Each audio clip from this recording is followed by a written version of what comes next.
Hello, universe. My name's Mia Park, and this is my interview series called In Response Interviews with Intriguing Internalizers.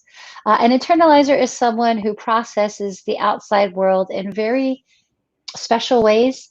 I love this series because it's like I'm getting news reports from people's hearts and souls. And I'm getting to interview really special people like today's guest, Maggie Weisenberger. Yay! Hey, So, hi. hi. Maggie is in Austin, Texas. And we are live streaming this simultaneously on Facebook and YouTube. And this is also going to be a podcast. So we're happy to get the word out in many ways. So Maggie is a therapist, kind of a trained, education-wise, clinical, that way therapist. But also, we met in a yoga program that was a predecessor for a yoga therapy program. So Maggie's also interested in that realm of self-discovery and therapy as well. And she's also like probably one of the most genuine people I instantly met. Like, this woman is not full of BS. What I love about Maggie is because I'm so talkative and I'll go out and just like talk to a wall. Maggie was had the capacity to just sit quietly all by herself and be fine. And so I love people like that. That's amazing. I'm so glad to be here and connect with you, Mia. Thank you. I love that you're doing this and spreading this joy to people and allowing people to process and connect. And that's amazing that you're holding space for this. So thank Oh, you. cool. Thanks. Thanks. Oh, well, you're welcome. And thank you for being a guest down there in Austin, Texas. Yeah. Um, Yes. Currently a well, hotbed of COVID-19 right now. hotbed and a hotbed. And actually, Yeah. thank you. Let's put context to that. Today is July 4th, 2020. This is Yeah. when the country that we are in, America, celebrates a birthday. It's a feeling. There's a lot of mixed emotions, and I think in responses to that. But we have a global pandemic of COVID-19 health-wise, and we have racial justice pandemics going on, especially here in America. Yeah. And here we are. So, Maggie, is there anything else you'd like people to know about you? So, like you said, I'm a therapist and I incorporate yoga philosophy and tools into my practice. And I tend to look at a lot of trauma. That's kind of my focus in my practice. And I think, currently, right now, globally, we are all experiencing trauma. And trauma can look like with a capital T or a little t, but we all have it. And sometimes the byproduct of that is anxiety and depression. And so I hope to be a small change and help people in that process of healing. So yeah, that's kind of a little bit about my dharma and what I think I'm here to do and help in this world. So Oh, yeah. that's so great. And for people who may not be familiar with the term Dharma, would you mind sharing what that means to you? So that is kind of like your life's purpose, is how I interpret it. So it's something that I feel like I was put on this earth to do. Mm. Sometimes I use the term like light worker or healer, helper. I think I just try to encompass that role as best as I can when I work with clients. Oh, that's great. So now it's time to talk about your outside world and then share your response to that outside world internally. And we know you're in Austin, Texas. Yes. It's very interesting. So the culture in Austin is very liberal, and I love the vibe here and being in this space. But it's hard right now when so much is going on, and there's something really simple that you can do to help that. Maggie's And holding up a mask. a mask, yes, I'm holding up a face mask, and I think that's a real interesting thing that's happening right now, is trying to get people to understand that principle. And that's what kind of I struggle with on a daily basis, is seeing that happening. And yeah, I think this is just a really interesting time, and I had one client say that the world's on fire, and I think that we're just in this like place that things are getting burned down to create space for new change, and it's going to happen. I have faith in that, but it feels really scary and overwhelming. I think in a previous podcast or talk, you had shared about us being primal beings, and I really love that you mentioned that, because I think that same way too, that we're all just in a limbic activated fight or flight survival mode right now. And so yeah, I'm hoping to share tools and talk about some strategies to help people feel grounded during this time. That would be fantastic. So before we go out to that very helpful bit of advice, can you share with us in your personal Maggie Weisenberger heart and soul the news report from there? From Austin? From inside of you. Oh yes, I have a private, personal practice that I do in yoga, and I meditate. And something that's been coming to me is that it's all going to work out, and that it's going to be okay. That right now what's happening, I feel like we're in the long game. This is a marathon. It's not a sprint. And the changes that were happening right now, we're going to see it generationally, just like, generations before us had to fight for women's rights to vote. And so I think it's just evolving, and it's going to continue to evolve and move in a positive direction. So that's kind of what comes up for me internally when I go to my meditation practice. And it feels like hope, and it feels positive. And so I want to lean into that. See, that's wonderful, because you're acknowledging that there's like the capital T trauma and the lowercase trauma, and you're talking about, as a trauma specialized therapist, they're acknowledging we're all in it, but still holding on to that vision of hope and trust. It's awesome. Yeah. So I feel like we could go in a couple of different directions now. I definitely want you to share what you want. And I also want to hear you talk more about what you trust in the future. So I'll let you pick where you want to go. Whew, those are very loaded and very exciting. Yes. If I could, I wanted to share some resources that have helped me during this time to stay grounded and work through trauma. So I think, what we learned in our yoga practice is the breath. And one of the amazing things that anyone can access is to chant Om, and how it impacts the vagus nerve, which in turn helps people feel really grounded and supportive. Another thing I do in my practice is sound therapy. So I'll use a tuning fork, and you can strike it and place it on the top of your head, and it's magical, and it vibrates, and it feels very soothing and regulating. So that's another tool, and you can get those on Amazon, or if you want to send a comment and ask, what kind I recommend and what frequency and all that, I would be happy to deep dive into some sound therapy tools. I have two books that have really supported me. One is Eastern Body, Western Mind by Anna Jaya Judith, and it has some really good strategies in there, kind of working in an integrative East meets West approach. And then about trauma is a book called The Body Keeps Score by Bessel van der Kolk, and it is amazing. And you can see I reference it all the time. It's kind of broken, but so those are really great ways to understand what's happening and work through some of the trauma. I would also definitely recommend that the stigma of mental health is lifting, and it's really important to check in on your mental health right now and connect with a therapist that knows, different strategies to help support you through this time. So those are some things that kind of came to mind that I wanted to share as well. So that is fantastic. Yep. So if we can recap, chanting Om, sound therapy through the tuning fork. Is that what you're coming from a musician standpoint? I'm like, what, but that looks, when you put that on the top of your head, I was like, can I have one? That looks so great. Yeah. I want to do that. And then the third one was the East Meets West book. Am I getting the title? Eastern Body, Western Mind by Anna Day of Judith. Great. And we'll type these in the comments afterwards.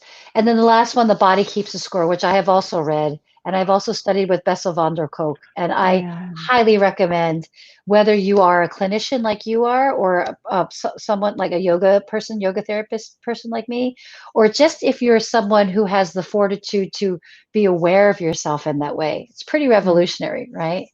Right. Yeah. Yeah. Thank you for those resources. Thank you for letting me share that. Okay, so that was very efficient too. So now we can talk about the other things about, I love that you have hope and trust in the future. Like, what are you hopeful specifically about? Well, I think, and one of the things that I shared with you before we jumped on, what gives me hope is you have a beautiful message in your email sign off that says, understand others, change yourself. And it's from Patrick Kelly.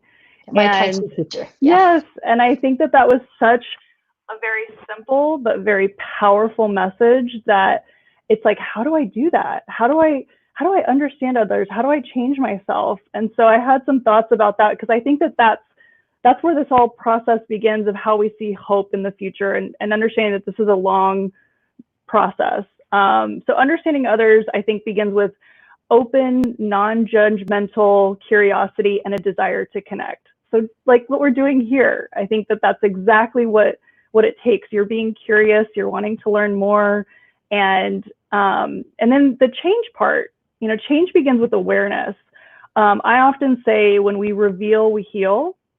And bringing that light, that open awareness of like, oh, there's something that's I don't like, and it's not serving me, or it's not serving other people. How can I change that? And change is hard. We're creatures of habit. We have, in yoga, we call it samskaras, and those are just conditioned patterns. And sometimes they are functional and sometimes they're dysfunctional. So when you become aware that there's something dysfunctional, I think that's when the magic starts to happen of the change process. And recognizing that we can't change other people. We can only change ourselves.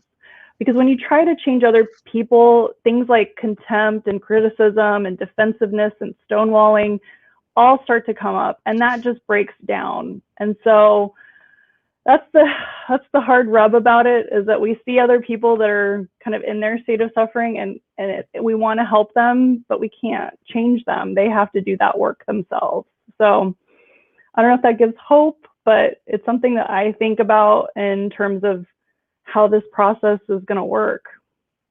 That's so helpful, especially as a mom of two little guys, and seeing lots of clients.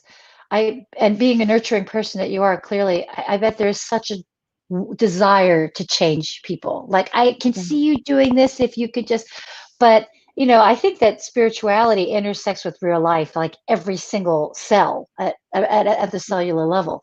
But when we step back and have to understand our role and our limitations, like you must have to do as mom, as therapist, as yoga teacher, again, it's just allowing them to have their own spiritual development as they start to change themselves, right? Yeah, and thank you for mentioning, that I'm a mom, and I think that that's one of the things that drives me in this change, this global evolution that we're going through, is that I'm having conversations with my kids now that we didn't really have awareness of, like gender pronouns and accepting, other people for what they believe in. And we talk about Black Lives Matter, and that's amazing that those seeds are getting planted in my kids, and that's another thing that gives me hope too, is that we're just becoming more mindful and thoughtful. Yeah. How old are your kids again? I have a 7-year-old and a 5-year-old, so they're pretty young, but I think that it's never too early to start having these kinds of conversations.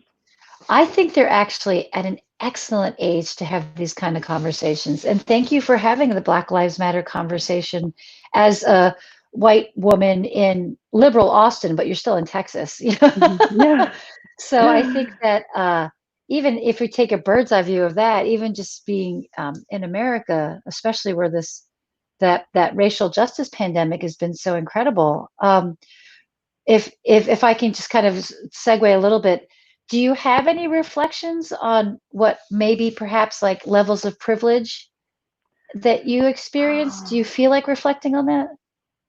So that's a really great question, super loaded, and I want to make sure I give it like the appropriate response I think that it deserves, because I'm acutely aware of the privilege that I have, and I'm learning. I'm taking online courses about I'm a social worker by background, and that's like our role is to advocate and be just defenders of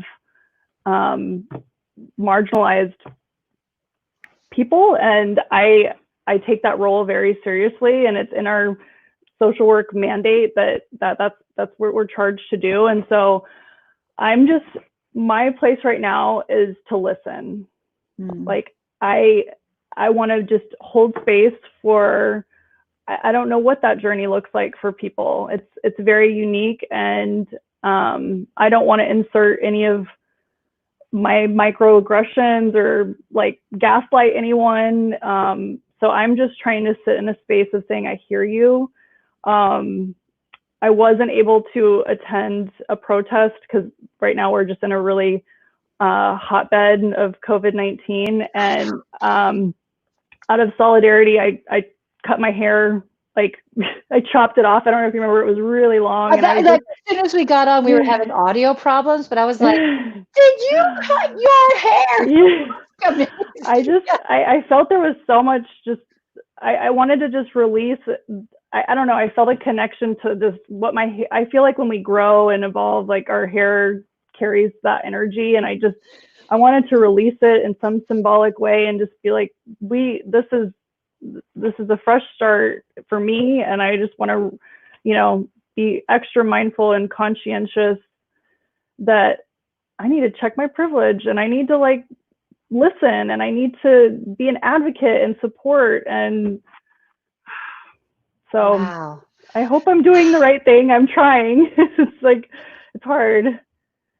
Oh, that's beautiful. Maggie, the sincerity and the authenticity I am feeling from you is moving. Like you literally cut your hair just to get the weight of the past off, to kind of, in solidarity. And that's a very private statement. Thank you so much. So I'm going to brag on Maggie a little bit. So we did basically about a 2-year, 500-hour yoga teacher training. So we'd see each other every 6 months for about 2 years. And in the interim, when we didn't see each other, Maggie shared with me that she had set up this kind of like mission. This is my interpretation. This kind of like mission, and set it all up and checked in with the person she was going to go visit, went through with the mission, visited, and it didn't turn out anything like Maggie had expected it to be and set it up to be.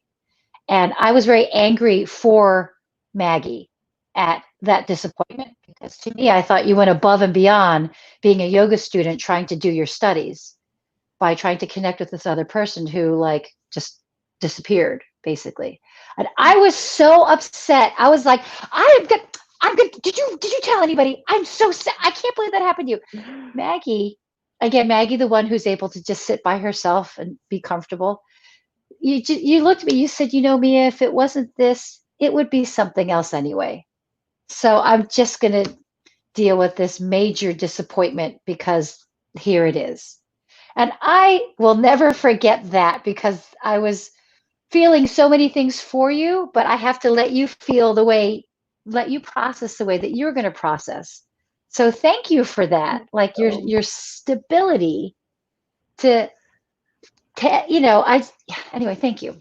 Thank you. I think it's a testament to the yoga practice that we do, and that it's just so getting that feedback. I'm just thank you. So I really appreciate that. It was a hard lesson, but I think that that's what we're here to do, is learn lessons and grow. I'm still like, can I say SMHing? Is that what the kids say? Oh my God, SMH. I'm still shaking my head at that one. I don't know what the people are saying. Anyway, but again, that's you. I respect that that's your trajectory, and that was your disappointment that you have you're processing and have processed so well, and I can just hold space for you and be Yeah. inspired by the actions you're choosing to take. I mean, Thank this is what you. we do, right? Yeah. And friends watching, the other thing we talk about in certain communities is Sangha. So Sangha is this word meaning community. And Maggie and I are definitely community members. So I hope that people watching and listening, that you can also find community people in your community, like Mia to Maggie, Maggie to Mia, and you to your people. Because community, we lift each other up. And as Maggie was saying, community means also whatever kind of advocacy work and stepping in and listening and trying to help others that you're welcoming into your community that maybe were not welcomed before or didn't realize they were able to join. So it's these kind of conversations and things that Maggie are doing that are helping us evolve and just get through it. I know we're trying. It's the best we can do. Yeah. So Awesome. thank you Well, so much. I know. Is there anything else you'd like to add, Maggie? No, I mean, if anyone wants more resources on how to connect with supporting their mental health, I would be happy to be a resource to support that. So I think you said they can add questions and comments and connect somehow. Okay, cool. Well, Yeah. For if you're watching this on YouTube or Facebook, you can still come in and leave questions. And if you're listening to this as a podcast, there should be a way that you can ask questions or get in touch. And we will list those resources that, again, list the resources that Maggie mentioned in the text to make sure you can connect with those as well. So thank you, darling. thank you. Big hearts to you, Can we Maggie do it a Weisenberger. little heart? Oh, the little Korean heart. hearts? Yes, I love it. Wait, Yes, I Korean love when you hearts. do that. Yes. I know Thank the you. Korean hearts. Wait, can I see your Korean hearts? Oh, wait. I don't know. Okay. Yes. It's hard coming backwards, but thank you. Yay, Korean hearts. Thank Cool. you. All right. Well, thanks for watching, everybody. Maggie, you're awesome. This is inspirational. Love you, Mia. Thank you. Love you too. Bye, everyone. Thanks.